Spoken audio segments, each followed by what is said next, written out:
Maak die Bybels oop by Romeine hoofstuk 14.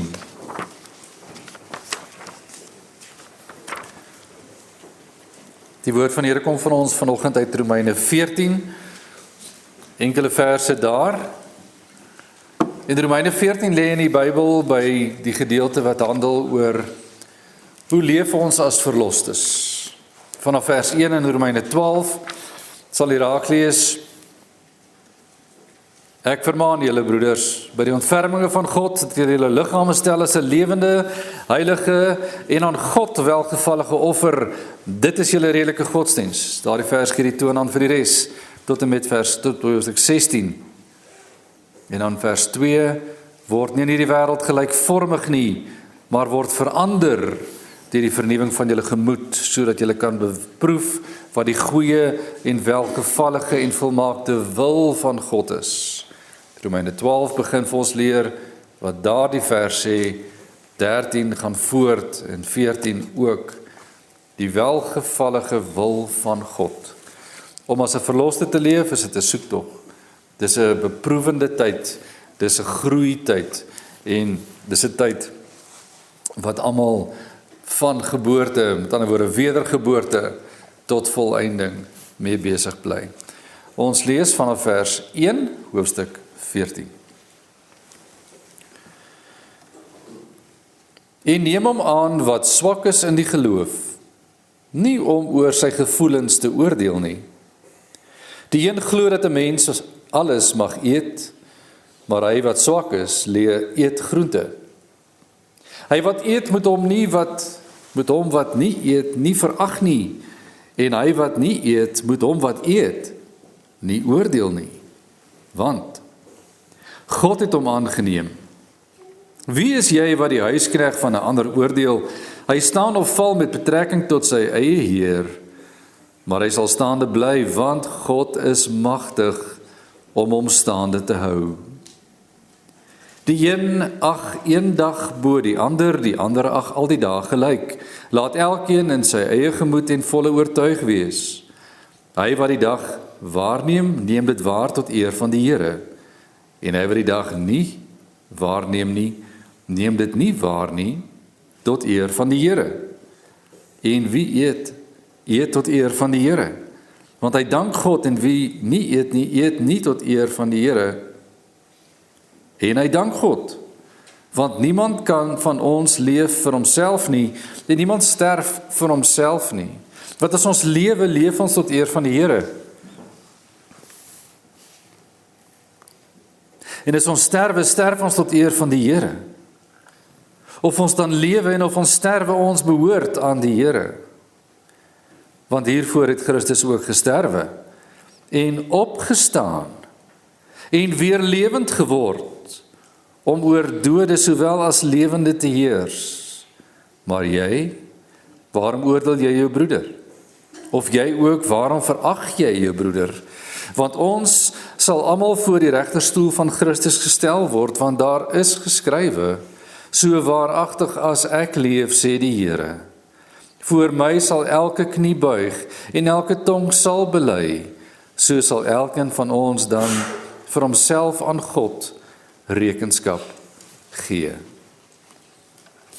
Geliefdes, ons staan veral stil by die gedeelte oorhoofs regdeur, maar in besonder daardie gedeelte wat handel in vers 8, of ons dan lewe of ons sterwe, ons behoort aan die Here. Geliefdes in ons Here Jesus Christus, elke mens stap deur die lewe. En daar is waarskynlik, daar's dalk meer, maar daar is waarskynlik 3 woorde wat soos 'n refrein na ons toe terugkeer.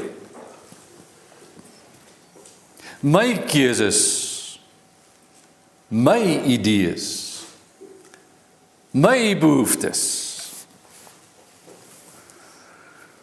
Ons spreek dit hardop uit en dan klink dit so: dit is my besluit. Ons verdedig dit natuurlik baie vurig, as ons dit dalk so verdedig, ek dink nie dis 'n goeie idee nie, of ek stem nie saam nie, of ek hou nie daarvan nie. En dan ook in die stiller oomblikke doen ons dit eenvoudig wat nodig is, en ons sê, ons het dit nodig vir onsself. Dikwels doen ons net, want dit is wat ons nodig het, sonder om te gee, of om te sien hoe dit die ander raak. Geliefdes, in die wêreld waarin u en ek lewe die woordjie my, ek, myself, op 'n baie lekker plek. En dit voer die boetoon. En hier word die roepstem van die evangelie baie dringend. Vir 'n wêreld wat dit so nodig het. Dus jy is hier te midde van selfgerigte keuses, botsende idees en eie behoeftes, dat die kerk van Christus geroep is, om as lig in hierdie duisternis na buite te leef. Nie altyd met 'n vingerwysende oordeel nie, maar met 'n begrip van wat begenadiging beteken, van redding deur Christus Jesus, en dat die stryd op pad na volëinding nie vir almal dieselfde lyk nie, en ons nie ewe ver al trek nie, en nie al vinnig genoeg gegroei het nie, maar almal is op 'n ander plek in die geloofshuisgesin. Uit Rome, uit die gemeente daar, leer ons iets van die barmhartigheid van Christus, wat moet sigbaar word. Ons leer van hierdie diep waarheid van 'n omgee gesindheid, ten spyte van stryd en beproewing. En ons moet een ding verstaan, en dis waar by die tema stil staan, dat ons lewe is 'n sigbare getuienis, wat aantoon dat ons aan die Here behoort. In Romeine 14 lees min mense raak, want hulle lees hom moeilik, want hy is moeilik. Romeine 14 is waar, en Romeine 14 is nodig. Maar die gemeente in Rome sukkel met praktiese goed waarmee en ek ook sukkel, praktiese goed waarmee ons sal sukkel, praktiese goed wat altyd met ons sal wees, en ons sal sukkel. Beproewing is amper die standaard van 'n Christen se lewe. Beproewing is die standaard, want gemak is slegs in die hemel beskikbaar. Maar op pad soontoe is beproewing en uitdagings versekerde feit. Die Here gebruik sy apostel op 'n wonderbaarlike wyse om aan die gemeente te leer wat dit beteken om waar te neem en 'n keuse te maak op wat ek sien. Ek herhaal. Die Here leer die apostel om aan die gemeente te beskrywe, ek moet kyk met my oë, sien wat ek sien, en reageer. En my reaksie moet ek nou self beslis, het ek God verheerlik of nie?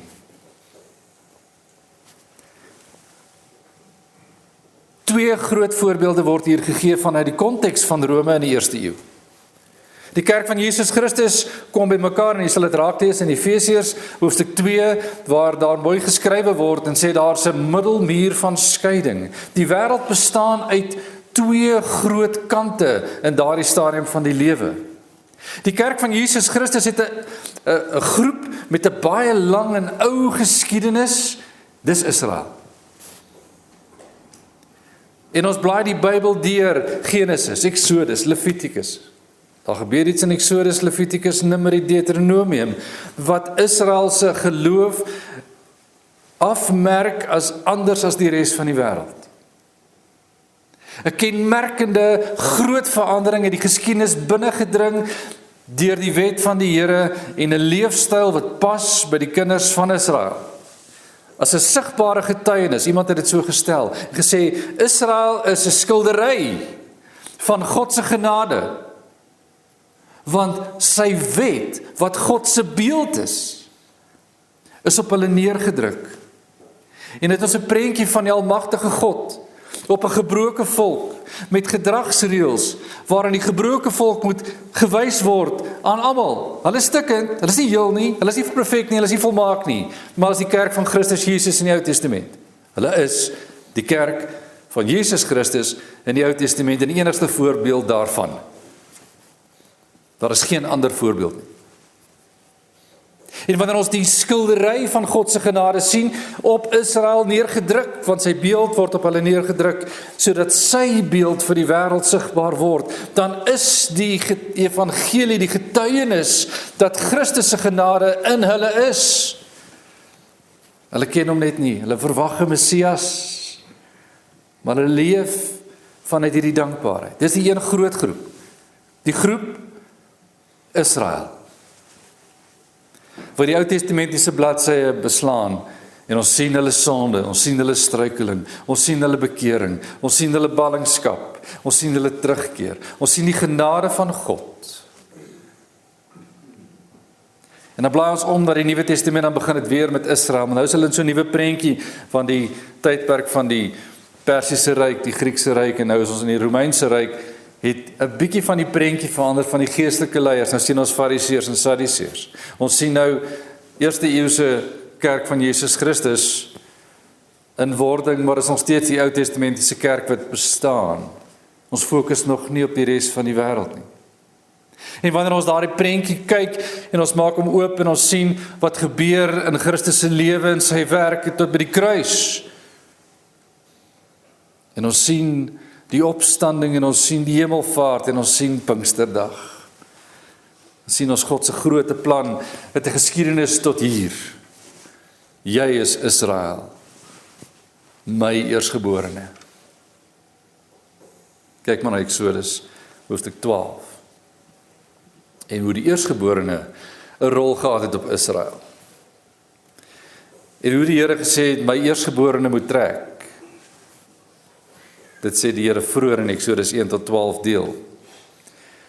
Wanneer die Here met Israel sy eersgeborene werk, sien ons raak wat gebeur. Maar na Handelinge 2 kan ons nie meer ons oë toehou vir die oopbars van die evangelie na die res van die wêreld nie.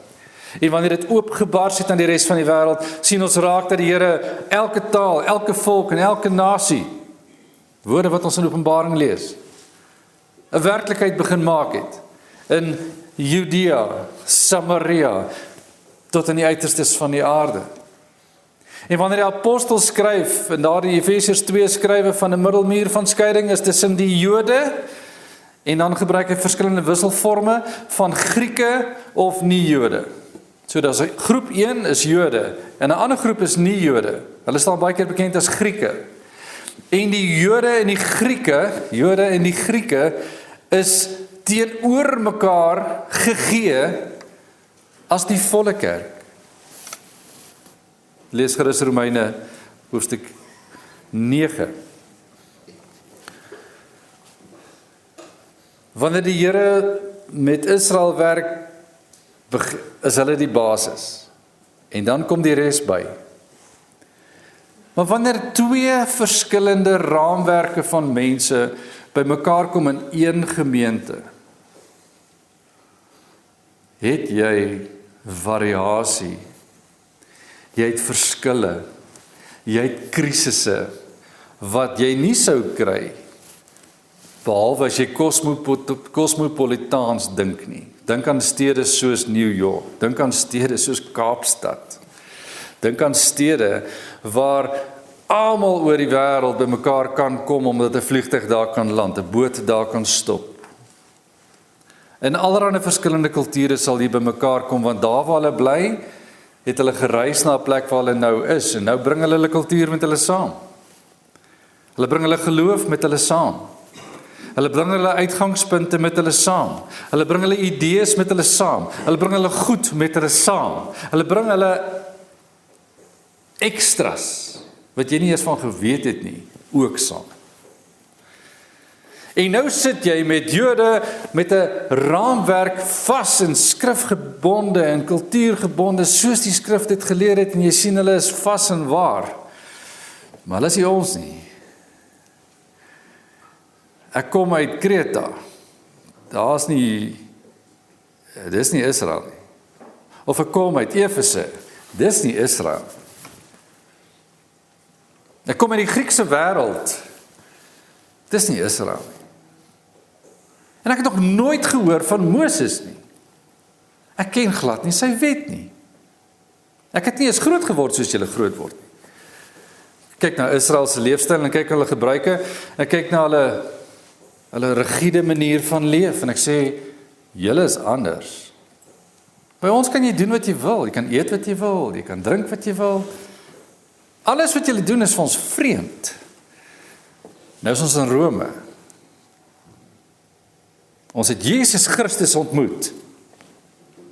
Ek het hierdie snaakse gode, was baie, geken.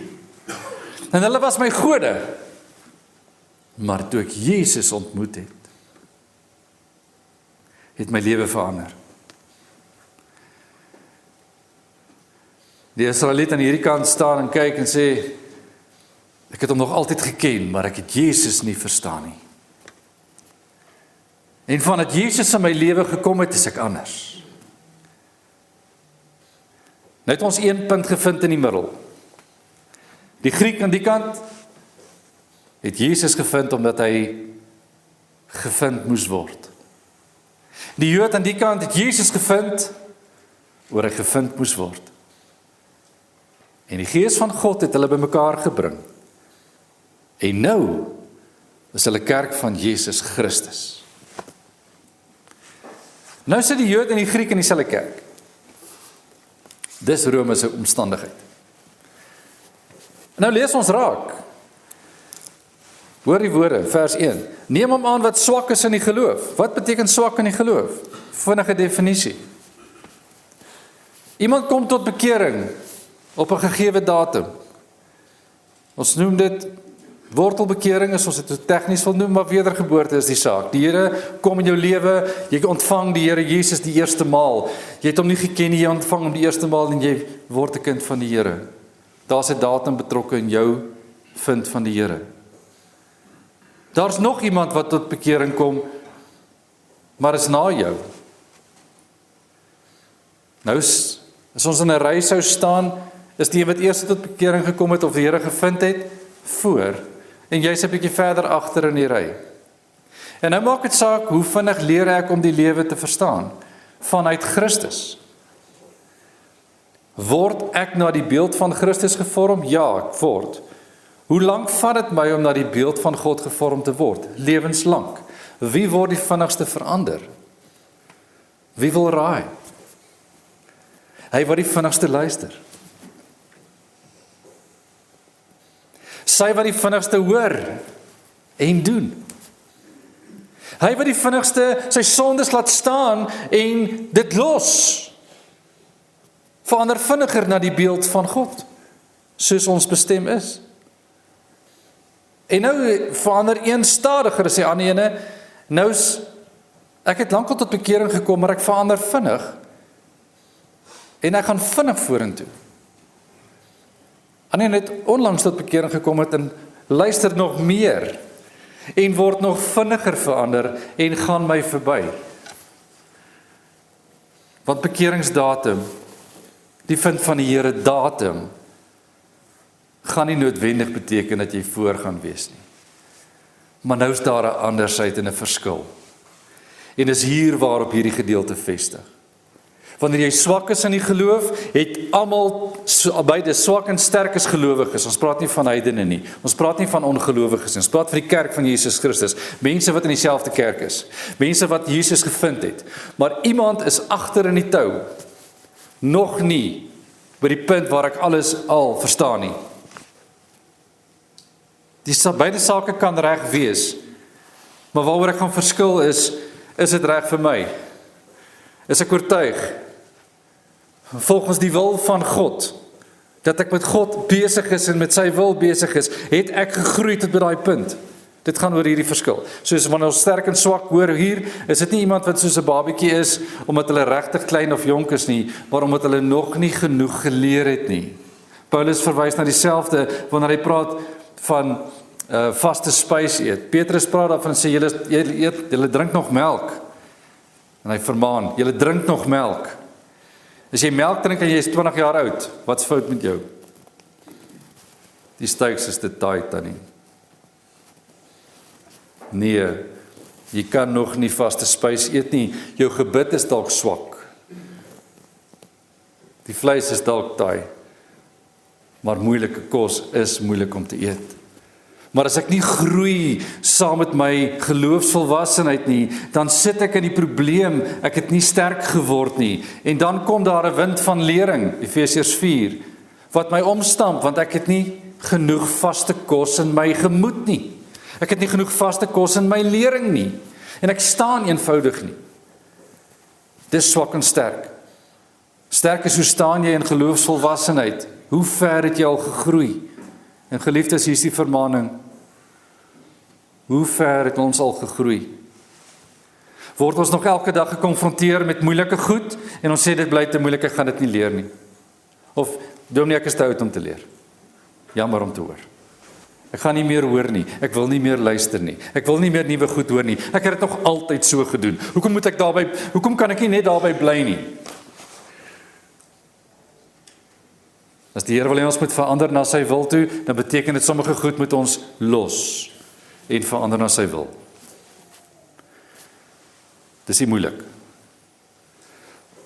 Maar wanneer die gemeente in Rome worstel met kos en worstel met dae, dan praat ons van die wettiese stelsel, die stelsel van hoe Israel se wet ingeklee is volgens seremoniële wet. En as jy in die Israel groepie is jy geleer wat eet ek en wat eet ek nie. Al het jy Romeine hoofstuk 10 in jou Bybel, jy lees, ja, die hoofman oor 100 het saam met Petrus geëet en Petrus moes nou eet wat onrein is. Petrus sê vir die Here, maar alles is onrein in hierdie doek, in hierdie droomdoek. Here, ons kan niks van hierdie goed eet nie. Het vir ons gesê Levitikus 11, ons kan niks hiervan eet nie. En dan sê die Here vir Petrus, Petrus, as ek vir jou sê jy kan dit eet, kan jy dit eet. Jy gaan die hoofman ontmoet. Jy gaan vir Kornelius ontmoet. En as jy vir Kornelius ontmoet, gaan hy alles eet. En jy gaan saam met hom eet. Kos is nie die probleem nie. Kos is nie die probleem nie. Goed, Petrus gaan na eet die kos. En in daardie oomblik is Petrus sterk in die geloof, want hy eet die kos. En hy wat nog niks weet van Israel nie, is waarskynlik swak in die geloof, maar hy sterk oor ander goed waarskynlik. Maar die Here moet vir Petrus nuwe goed leer, en Petrus moet daar leer, jy eet nie. Later word Petrus vermaan oor hy homself afskei van die heidene, dan word hy vermaan. Hoekom? Want hy is swak in die geloof oor die goed wat nie saak maak nie. En dis waaroor dit gaan, sterk en swak in die geloof. Maar wanneer kos genoem word, en dis die eerste saak, een glo jy alles mag eet, ander sê jy kan dit nie doen nie. Wat een is sterk, wat een is swak. Die wat glo jy kan alles eet is sterk, want jy kan alles eet. En hy wat sê jy is swak, sê jy kan nie alles eet nie. Maar nou is ons in dieselfde kerk, nou is ons in dieselfde gemeente. Wat sê die een? Vers 3 sê, wat is die gedrag wat openbaar word? Hy wat eet moet hom wat nie eet nie verag nie. Die een sê, jy is sleg man, ek kan in die kerk bly nie, ek kan nie hier saam met jou wees nie, want kyk wat doen jy? En dit skep 'n wantroue in medebroeders. Want jy is veronderstel om 'n leier te wees en kyk wat eet jy? Ons mag dit mos nie eet nie. Dit sê jy vanuit die kant van die Israeliet. Die vraag is, hoeveel het die voedselwet my gered? Want dis waar die swak en sterk se spits inkom. As ek die voedsel eet, hoeveel daarvan bring my by die kruis? 0. Want die een wat die kruisdood gesterf het die sondes van hierdie wêreld gedra, en slegs deur hom word ek gered. My voedselgebruik nie. Wat was Israel se voedselgebruik doel? Om geheilig te wees en anders te lyk vir die res van die wêreld. Hoekom is die koswette dan opgehef? Want ons lyk anders as gevolg van ons gedrag voor die Here, nie ons eetgewoontes. Ons gedrag is 'n hartsgesindheid. Dis 'n prys die Here gesindheid. Dis loof die Here en dank hom gesindheid. Dieselfde geld vir die tweede voorbeeld wat in vers 5 begin. Die een dag belangrik is die ander. Die eerste dag van die maand, die volmaand, was altyd Sabbat, altyd. Was 'n heilige dag. Daarom lees ons in Kolossense van verskillende dae wat geheilig geag was, en dit is nie nodig nie. Watter dag is nou die heilige dag? Die dag van die Here, vandag. Hoekom? Dis die opstandingsdag. Dis die Christus gesentreerde dag. Nie die volmaan nie, maar die opstanding van ons Here Jesus. Ons is gefokus op die Here Jesus. Nie gefokus op iets anders nie. En nou, wat gebeur in die eerste eeu? Nou fokus ons op 'n Sabbat hier en 'n Sabbat daar. Wat sê die skrif? Hy wat sterk is in die geloof, sal bly by die Sabbat soos hy is. Eerste dag van die week. Waarop ons is. En hy wat swak is in die geloof, sal bly op wat van hom oortuig. As ek dis saam met die Jode bymekaar gekom het, en daar's meer Jode, en as ons weet dat is swak in die geloof, sal ons met simpatie met mekaar besig wees oor die aanbiddingsdag. Maar wat gebeur nou? Nou verguis die een wat op die een dag dit wil eer, die ander een wat dit op die ander dag eer. En albei verguis mekaar oor die ongehoorsaamheid voor die Here. En kyk maar na die publikasies en die stemtoon in die publikasies. Ons verguis mekaar vandag nog. Want dit gaan nie oor Christus nie. Dit gaan oor ek's reg en jy's verkeerd. Of jy's reg en ek's verkeerd, sê wie. Dit gaan nie oor Christus nie. Die argument gaan nie oor Christus nie. Die beginsels gaan nie oor Christus nie. Dit gaan oor ek is reg want dit staan daar. Maar wat staan hier? Wat staan in Kolossense? Is dit deel van die argument? Nee. Wat staan hier? Is dit deel van die argument? Nee. Ek sê vir jy, dit staan hier. Dit moet reg wees, want dit staan net hier. Ek lees in Deuteronomium dit moet wees. Of ek lees in Exodus dit moet wees. Maar hoor die liefdeloosheid. Wanneer die kerk van Jesus Christus met hierdie verskillende hoeke bymekaar kom, hulle is sonder die lang geskiedenis van die Ou Testament, en dis eintlik meeste van ons. En dan, hulle wat kom uit die lang geskiedennispad, ons gaan met mekaar verskil. En liefdeloosheid hoort nie. Geliefdes, wanneer ons hierdie beginsel verstaan, skop hierdie laaste verse in wat vers 7 sê. Hoe pas hy dit toe? Ek gaan dit net vinnig lees. Hoe pas hy vers 6 toe? En jy kan, waar daar staan dag, kan jy lees kos, kan jy lees enigiets anders wat 'n reël kan word, wat deel is van 'n bepaalde raamwerk van gewoonte. Hy wat die dag, kos, ete, wat ook al deel is van 'n bepaalde stelsel wat jy gedink het is die kern. Dis nie die kern nie, Christus is die kern. Hy wat die dag waarneem, neem dit waar tot eer van die Here. Hy wat swak is in die geloof sal op die dag steun. Hy wat sterk is sal nie op die dag steun nie, maar op Christus. Nie op die kos nie, maar op Christus. Hy wat die dag nie waarneem nie, neem dit nie waar nie, tot eer van die Here. Hoor die woorde wat herhaal, die refreine wat jy moet hoor en wat met ons by ons tuis kom is, wat tot eer van die Here strek.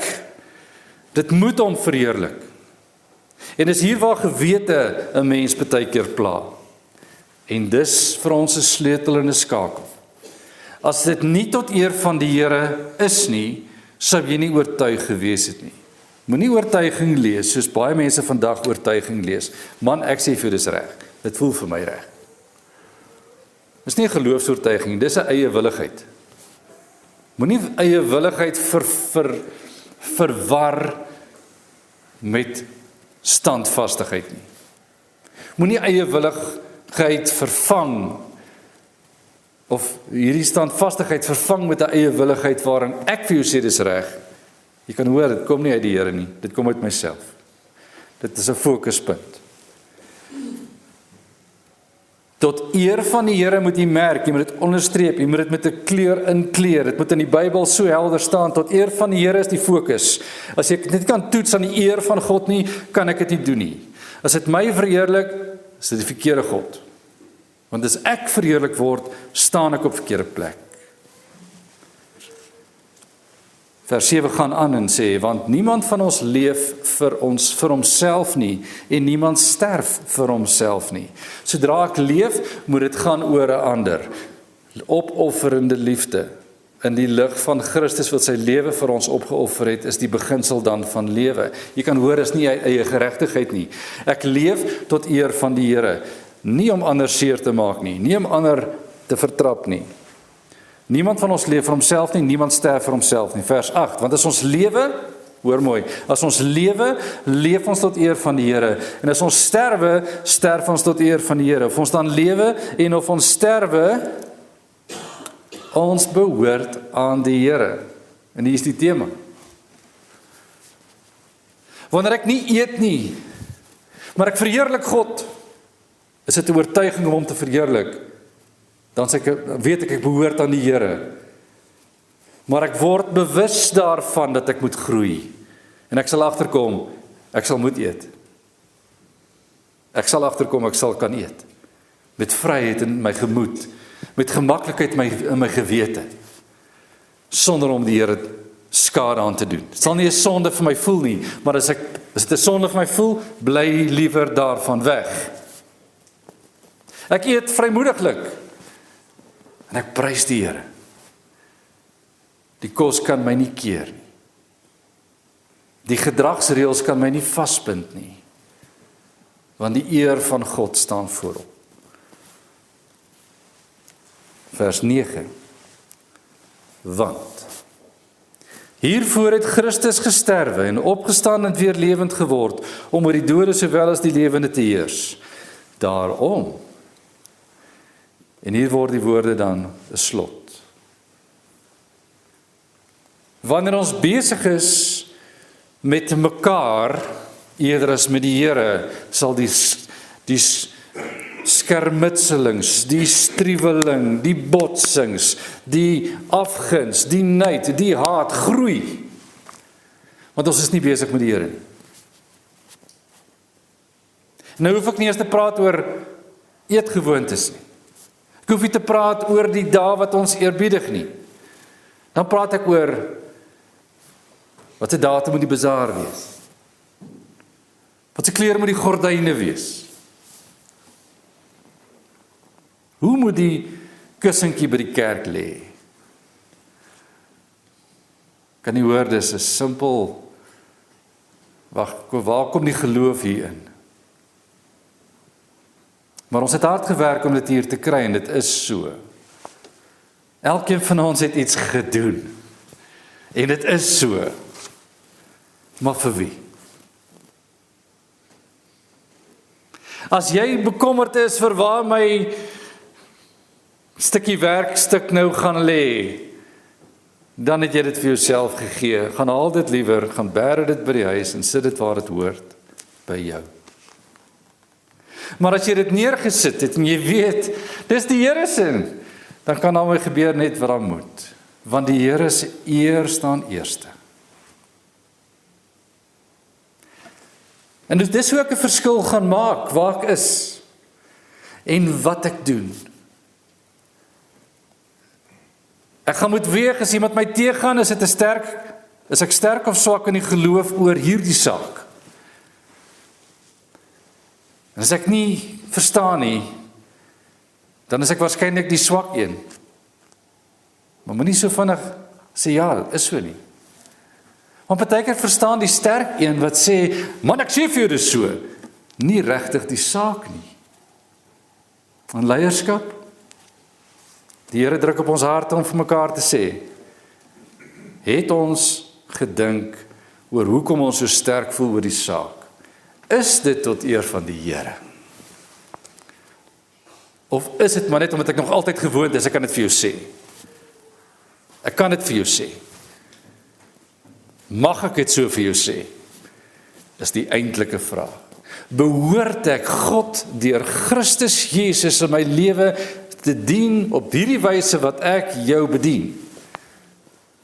En ek kan dit weeg, dan is ek nader aan hierdie saak.